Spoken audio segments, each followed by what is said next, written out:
A ruthless and unorthodox anti-hero who tips the scales towards villain. No sacrifice is too great for him in the name of science. This video is going to be an analysis on the symbolism behind Mayuri Kurotsuchi, the 12th Division Captain of the Soul Society. Now I know what you're thinking. How does someone with this reputation become a captain? To explain, we're gonna have to go back 100 years, when Mayuri was still imprisoned in the Soul Society. He was placed in somewhere called the Maggot's Nest, which is essentially an insane asylum for Shinigami. The ones placed there have threatened the stability of their division. A maggot is an adolescent fly, which actually contrasts the principles of Mayuri's character. More on this later. A maggot is also used as a derogatory term towards individuals who are viewed as disgusting or without purpose. Prisoners were not restrained and were allowed to wander around aimlessly through the underground tunnels, the one exception being Mayuri, who was locked away in solitary confinement. At the time of his imprisonment, Urahara was the warden of the secret facility. He began as a scientist himself, and the newly appointed 12th Division captain saw potential within Mayuri. Urahara had an idea to create the Research and Development Bureau and decided that Mayuri would be a good fit to oversee its conception. What he didn't plan for was to be exiled by the Soul Society, causing Mayuri to take his place as captain of the 12th. It's really interesting to see how these two characters contrast one another. They're presented as the idea of yin and yang, Mayuri being the twisted and dreadful darkness while Urahara is the light. This is solely based off of their scientific practices, as Mayuri is willing to sacrifice anything for scientific gain, while Urahara sticks to the moral practices. Mayuri's done some real bad things, like sacrifice his own subordinates or make Quincy parents burn their own children, but it can't be argued that he isn't a good scientist. There are some eerie similarities that can be drawn between Mayuri and the Nazi scientist Josef Mengele. Josef, also known as the Angel of Death, was a German SS officer and physician during World War II. He conducted deadly experiments on prisoners at Auschwitz II concentration camp, where he selected victims for gas chamber killings and administered the gas. If you ask me, it's a little too coincidental that Mayuri uses gas to harm his victims too. Mengele experimented primarily on twins, disabled individuals, and people with different colored eyes. These experiments were conducted without concern for the victim's well-being. This is similar to how Mayuri singles out subordinates in a wrong car to experiment on, with no care of how it will affect them. After the war, Mengele fled to Argentina, then Paraguay and Brazil, evading capture despite efforts by West Germany, Israel, and Nazi hunters. He died in 1979, drowning after suffering a stroke while swimming. The interesting thing is Josef was able to escape karma for quite some time before drowning. For the most part, Mayuri never answers for his crimes and is known as a karma Houdini. Hear me out. If you agree with me and you don't think this guy should be a protagonist, you gotta subscribe to the channel. Another key example of this awful behavior is how he treats his daughter. Mayuri essentially creates a female clone of himself that he uses as a pawn. He orders Nemu around and makes her do his bidding. When she is injured or damaged, he rarely notices unless she is of use to him. The worst part is that he can easily repair her, but allows her to suffer at times due to a lack of concern. He's also said that the healing process is fun, and I really don't want to know what he means by that.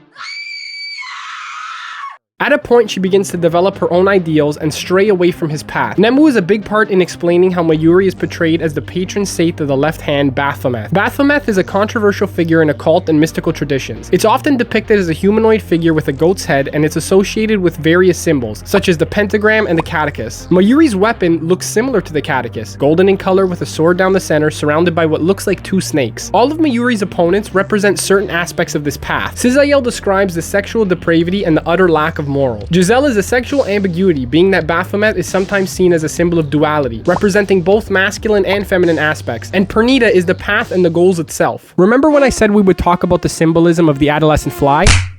Well, here it is. Pernita represents one final thing: development, individuality, and adolescence, something Pernita shares with Nemu. Pernita rejects the idea of only being the arm of the Soul King, and begins to develop its own personality. As the fight rages on, it develops through its stages of life, from infant to adulthood. It developed its own sense of right and wrong and grew beyond just being the arm of the Soul King. In the end, Pernita was a full-fledged person, an individual that grew beyond its programming. It shared this with Nemu, and ironically, it ended in both of their deaths. This brings a piece of Mayuri symbolism to a full circle: parenthood, death, and birth. When his Bankai is released, it takes the form of a large caterpillar with a baby's face and a red bib. It is called Ashisogi Jizo, which is a direct reference to the Bodhisattva. Jizo is a benevolent guardian of the souls of the children, particularly those who die before their parents. Statues of him have childlike faces and a red bib, which protects against evil. Mayuri's version isn't even close to this. This dude is disrespectful at every turn. Jizo also relates to the element of earth, while Kurotsuchi means black soil. Kurotsuchi would come across as a sadist to many, but what we're dealing with here is not necessarily sadism. symbolism, but instead in perfectionism. Mayuri does not take pleasure in needless harm of others and does not get involved in harming individuals if he does not find it necessary. Much like the symbol for the 12th division being the thistle, it would make sense to just stay away from Kurotsuchi, as the metaphorical barbs may prick you if you get too involved. Kurotsuchi's real anger stems from the idea of perfection, stating, "There is no perfection in this world." It's a cliche expression, but it's the truth. Thus, ordinary people yearn for perfection and seek it out. But what meaning is there in perfection? None. Absolutely none at all. I abhor perfection. If something is perfect, then there is nothing better than it. There's no room for a creation within it. It means there's no opening for talent or wisdom to enter in. Do you understand? For we scientists, perfection is despair. This is why he's especially ruthless during his battle with Cizael Aporo. When Cizael resurrects, they take on a form of a butterfly. When Mayuri's Bankai devoured this form, Cizael underwent a cocoon-like stage, utilizing Kuroichi's daughter as a host. This is ironic as Mayuri's Bankai is a caterpillar. It almost teases at the fact that Mayuri's form is incomplete or lacking. He emerged from this cocoon as a butterfly, claiming to have achieved perfection, not by defeating death, but by incorporating it into his life cycle. Nevertheless, his ultimate demise at the hands of Kurotsuchi was even more gruesome. Unlike the Espada, the captain rejected the notion of perfection. He refused to believe that growth had limits or that a cyclical life cycle was the ultimate achievement, thus proving himself to be superior. Kurotsuchi's personality could be likened to that of an immature child. His capacity to understand and value another person's perspective is severely lacking. He primarily acts out of selfishness with little awareness of the importance of considering others' feelings. When compelled to make even a small effort to show some kind of consideration, he just finds it unpleasant. Unlike a typical child who often matures and learns empathy, this guy just gets worse with age. Kurotsuchi remains emotionally disconnected, which is another nod to his weapon having so much symbolism related to children. I'd be hard-pressed to say he lacks a moral compass because I don't think he has one entirely. Driven solely by his obsession with research, he doesn't deliberate between right and wrong. Ethics just don't register with him. His motivation, while pure in an abstract sense, leads to horrific outcomes that others abhor. He's not intentionally evil, but his detachment from empathy and ethical concerns make him appear eerie and inhuman. He views everything, including himself, as potential subjects for study, displaying a profound lack of sympathy. This emotional disconnect makes him unpredictable and dangerous, earning him the label of insane. Now, if you want to see how Gojo is basically Buddha, click here.